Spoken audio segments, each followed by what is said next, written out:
السلام علیکم ناظرین، اس ایپیسوڈ کی شروعات میں ہم دیکھتے ہیں قبیلے میں نیلوفر ارحان کی جانب جانے کی تیاری کر رہی ہوتی ہے۔ وہ جلدی جلدی سامان اٹھاتی ہے کہ اس لیے میں ملون خاتون وہاں داخل ہوتی ہیں اور کہتی ہیں ارحان ٹھیک ہے، پریشان ہونے کی ضرورت نہیں۔ نیلوفر کہتی ہے ارحان کبھی نہیں کہے گا کہ اسے تکلیف ہے۔ ملون خاتون کہتی ہے تم مجھے میرے بیٹے کے بارے میں بتا رہی ہو؟ کیا تم اب سمجھ گئی ہو کہ میں نے تمہیں قرارگاہ کیوں نہیں بھیجا؟ میں نے تمہیں جانے کی اجازت نہیں دی اور اب بھی نہیں دوں گی۔ نیلوفر کہتی ہے میں نے اجازت نہیں مانگی ملون خاتون۔ یہ کہتے ساتھ وہ آگے بڑھتی ہے تو ملون خاتون اس کے سامنے آتے ہوئے کہتی ہیں پھر یہ میرا حکم ہے کہ کوئی کہیں نہیں جائے گا، ہم ایسے ہی رہیں گے جیسے ہم نے یہ خبر سنی ہی نہ ہو، تم قبیلے میں معاملات سنبھالو گی۔ یہ کہتے ساتھ ہی ملون خاتون چلی جاتی ہیں۔ وہ نظروں سے جیسے ہی اوجھل ہوتی ہے نیلوفر ایک دم سے گھوڑے پر سوار ہو جاتی ہے۔ وہ آنے والی گونجا اس سے پوچھتی ہے نیلوفر کہاں جا رہی ہو؟ تو نیلوفر کہتی ہے ارحان کے پاس۔ یہ کہتے ساتھ ہی وہ گھوڑے کو دوڑ لگا دیتی ہے۔ قرارگاہ میں ارحان دیوان میں بیٹھا ہوتا ہے اور شہنشاہ سے کہتا ہے آپ نے مجلس کا مطالبہ کیا، یہ ہے مجلس۔ اوچی کہتا ہے 9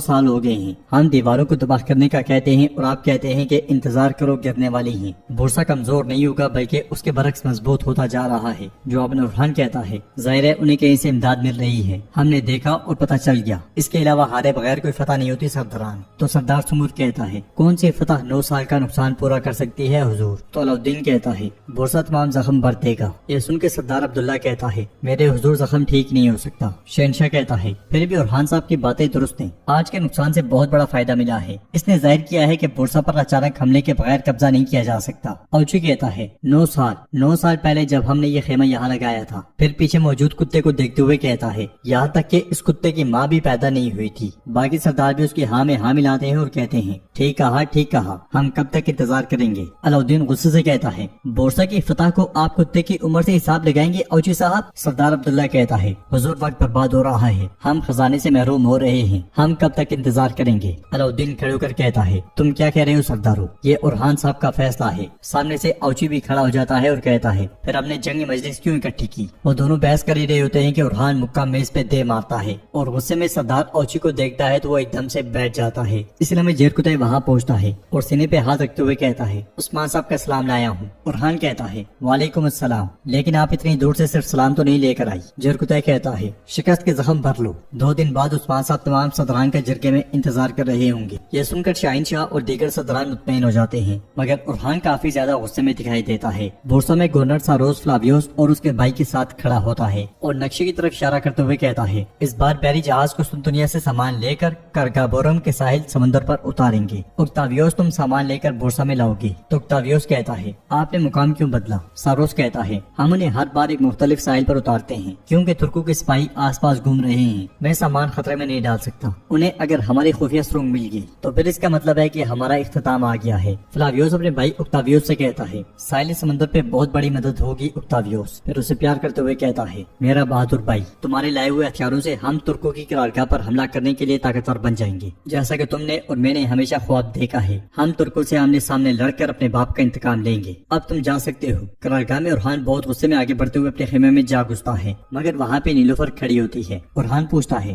نیلوفر تم یہاں کیوں آئی ہو؟ یہ کہتے ساتھ وہ آگے بڑھ کر اسے گلے لگا لیتا ہے اور مزید کہتا ہے اچھا ہے کہ تم آ گئی ہو۔ نیلوفر کہتی ہے کہا گیا کہ ارحان صاحب گات میں پھنس گئے تھے، باقی کیا سنا کچھ یاد نہیں۔ پھر ارحان کے جلا ہوا ہاتھ دیکھ کر کہتی ہے ارحان تم زخمی ہو، او بیٹھو۔ ارحان مسکراتے ہوئے بیٹھ جاتا ہے اور نیلوفر اس کے زخم کا علاج کرنے لگ جاتی ہے۔ ارحان کہتا ہے یہ ان زخموں کے مقابلے میں کچھ نہیں ہے جو کبھی تم نے مجھے دیے تھے۔ پھر پوچھتا ہے جب بابا کو خبر ملی تو کیا کہا انہوں نے؟ جواب میں نیلوفر کہتی ہے وہ اپنا درد چھپاتے ہیں، تم جانتے ہو۔ ارحان کہتا ہے میرے بابا نے میرے فتوحات کی وجہ سے کبھی میرے راستے میں رکاوٹ نہیں ڈالی، لیکن اب میں جرگے تک اپنا راستہ جاری رکھوں گا۔ آج رات میں ایک فریضے پر جاؤں گا اور یہاں کی صورتحال کے بارے میں قبیلے نے بھی سن لیا ہوگا۔ میں جاننا چاہتا ہوں کہ کون کیا سوچتا ہے۔ تم جانتی ہو کہ سب سے اچھی معلومات ایک سردار کی بیوی سے لی جا سکتی ہے۔ یہ کہتے ساتھ وہ اٹھ کے اس سے گلے ملتا ہے۔ ناظرین اس کے بعد ہم دیکھتے ہیں کہ کئی قبیلے میں دسترخوان تیار کیا جا رہا ہوتا ہے۔ ملون خاتون دیدار خاتون کے ساتھ خیمے میں داخل ہوتی ہیں اور پوچھتی ہیں ارس خاتون دسترخوان میں کوئی کمی تو نہیں ہے نا؟ ارس کہتی ہے نہیں ہے ملون خاتون۔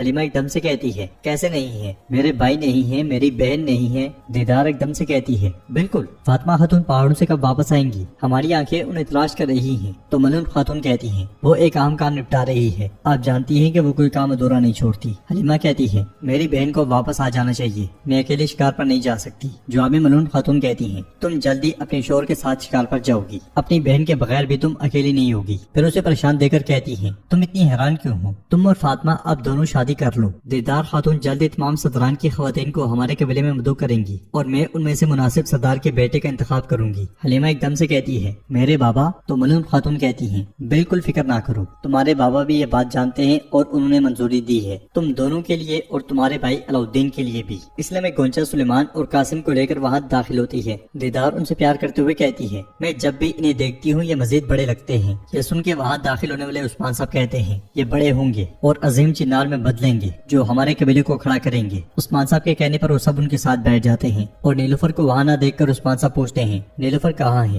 گنجا کہتی ہے ارحان کے پاس گئی ہے بابا۔ سلیمان کہتا ہے دادا ہم بھی اپنے ماں باپ کے پاس چلتے ہیں برائے کرم۔ عثمان صاحب غصے میں ملون خاتون سے پوچھتے ہیں کیا تمہیں معلوم تھا ملون؟ ملون خاتون پریشان ہوتے ہوئے کہتی ہے یقیناً تھا۔ سلیمان پریشان ہوتے ہوئے پوچھتا ہے دادا کیا میرے بابا کو شکست ہوئی ہے؟ جواب میں عثمان صاحب کہتے ہیں تو کیا ہوا، مجھے بھی شکست ہوئی اور وہ بھی بہت بار۔ قاسم پوچھتا ہے جب شکست ہوتی ہے تو کیا ہوتا ہے دادا؟ عثمان صاحب کہتے ہیں تم اور زیادہ مضبوط ہوتے ہو، مجھے دیکھو۔ تو قاسم کہتا ہے لیکن آپ تو لنگڑا رہے ہیں۔ یہ سن کر عثمان صاحب مسکراتے ہوئے اس سے پیار کرتے ہیں۔ کچھ دیر کے بعد دیدار جانے لگتی ہے تو عثمان صاحب اس سے کہتے ہیں بیٹھو دیدار خاتون، آپ شاہنشاہ کی بیوی ہیں جو کئی سالوں تک میرے ساتھ رہا ہے، آپ ملون کے رازدار ہیں اور خاندان سے ہیں، اس لیے میں گونچا کھانے میں کچھ ملاتی ہے تو ملون خاتون اسے دیکھ جاتی ہیں مگر کچھ نہیں بولتی۔ اور عثمان صاحب کہتے ہیں ہمیں بورسا سے فتح کی خبر ملے تاکہ یہ دسترخوان اور ہمارا قبیلہ پہلے کی طرح خوش و خرم ہو اور پھر دعوتیں ہوں گی اور لوگ لطف اندوز ہوں گے۔ نیلوفر بلا وجہ وہاں گئی ہے اور ارحان ویسے بھی یہاں آنے والا ہے، میں نے جرگے کے لیے تمام سرداران کو بلایا ہے۔ اس کے ساتھ ہی سب کھانا کھانے لگ جاتے ہیں۔ ناظرین اس کے بعد ہم دیکھتے ہیں کہ قرارگاہ میں علاؤالدین کچھ دیکھ رہا ہوتا ہے، اس لیے میں شاہین شاہ وہاں داخل ہوتا ہے۔ علاؤالدین کھڑے ہو کر کہتا ہے ہر روز چند سطور سے ہی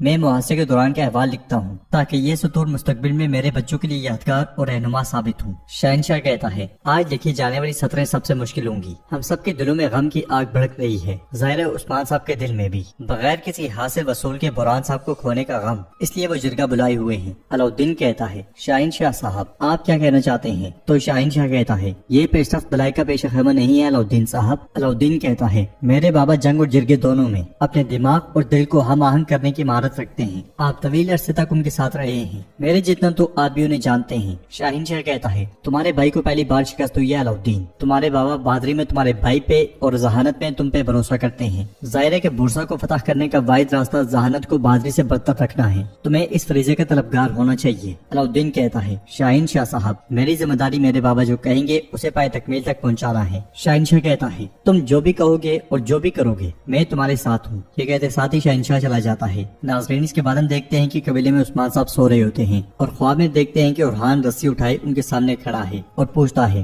بابا کیا ہم اللہ کے لیے جانور نہیں قربان کریں گے؟ یہ خواب دیکھتے ساتھ ہی عثمان صاحب کی آنکھ کھل جاتی ہے، ان کے پسینے چھوٹ جاتے ہیں، ادھر وہ بیٹھتے ہیں تو ادھر قرارگاہ میں لیٹا ہوا ارحان بھی اٹھ کے بیٹھ جاتا ہے۔ یہ دیکھ کے ملون خاتون عثمان صاحب کے جبکہ نیلوفر ارحان کے پاس جاتی ہے اور پوچھتی ہے ارحان خیر ہو؟ ارحان کہتا ہے میں نے ایک خواب دیکھا۔ ادھر عثمان صاحب کہتے ہیں میں نے اپنے ارحان کو خواب میں دیکھا۔ ادھر ارحان کہتا ہے میری گردن پہ خنجر رکھا گیا۔ ادھر عثمان صاحب کہتے ہیں میں نے اپنے ارحان کو پتھر پہ رکھا ہے، میں نے اس کی جانب سے دیا گیا خنجر ہی اس کی گردن پہ رکھا ہے۔ ادھر نیلوفر ارحان سے پوچھتی ہے کیا خنجر نے کاٹا؟ ملون خاتون بھی یہی سوال عثمان صاحب سے پوچھتی ہیں کیا تم نے خنجر سے کاٹا؟ تو عثمان صاحب کہتے ہیں ہاں کاٹا۔ ادھر ارحان بھی جواب دیتے ہوئے کہتا ہے کاٹا۔ یہ سن کر نیلوفر اور ملون خاتون دونوں بہت پریشان ہو جاتی ہیں اور نیلوفر ارحان کو گلے لگا لیتی ہے۔ پھر ارحان کہتا ہے نیلوفر یہ علیحدگی کا وقت ہے، ہم دونوں کے فریضے ہمارے منتظر ہیں۔ نیلوفر کہتی ہے میں تمہارا انتظار کروں گی۔ اگلے ہی منظر میں وہ دونوں گھوڑوں پر سوار ہوتے ہیں اور اپنے اپنے راستے روانہ ہو جاتے ہیں۔ تو ناظرین اس کے ساتھ یہ ایپیسوڈ بھی اختتام پذیر ہوتی ہے۔ ویڈیو پسند ہے تو لائک کر دیں، شیئر کر دیں، سبسکرائب نہیں کیا ہوا تو سبسکرائب کرنے کے ساتھ ساتھ گھنٹی والا آئیکن کو دبانا مت بھولیں۔ ملتے ہیں انشاءاللہ نیکسٹ ویڈیو میں، تب تک کے لیے رکھیں اپنا اور اپنوں کا بہت زیادہ خیال۔ اللہ نگہبان۔